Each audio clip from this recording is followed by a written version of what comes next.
Today we're looking at a product from Chef'n. This is a ice cream sandwich maker. I'm just going to give you an explanation how you use this and just tell you a little bit about the product. So the product comes in 3 different pieces. This is how it comes.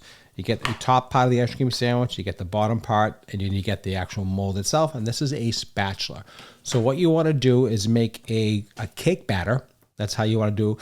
Make a cake batter and you pour them in here like something like a Duncan Hines or whatever you're using for your cake mixes. You put them in here, and it doesn't really matter what flavor. It could be chocolate, vanilla. You can do whatever you want, strawberry.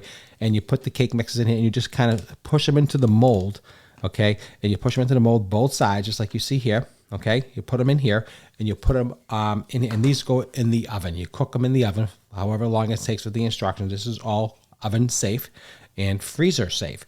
Put these in the oven and you cook them right in the mold. So once those are done, okay, you take them out. Probably take 20 minutes, 25 minutes. They're kind of thin. You don't want too, you know what I mean? Don't take too long. So now you have your cookie ready for your ice cream sandwich, the top part and bottom part. So once they're done, take them out, let them cool down, because now you're going to add the ice cream filling. So what you do is take half of the mold, pop it on, and this just snaps right in here. Just snaps all around. It's really easy to use. And now you want to fill the center with your favorite ice cream in the middle. It could be strawberry ice cream, it could be chocolate ice cream, it could be whatever you want. Doesn't really matter what type of ice cream. Again, you use a spatula to push it in, you get in that mold, you get everything full in there, and you're good to go. Once everything is flat and pushed in, you add your top cookie layer, just like you do here, like you can see.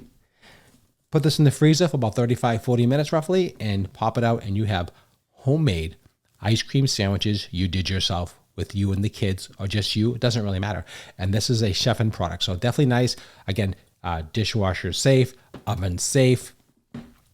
Just really a fun way to make some great ice cream sandwiches. So I hope I brought you some value. Again, this is Chef'n is the brand. I think this is a great, fantastic product. It comes just like you see here with that spatula and everything I just showed you. So if you enjoyed the video, don't forget to like, share, and subscribe. Follow the channel for more videos just like this to teach you about things just like this. Appreciate your time as always. Thanks for watching.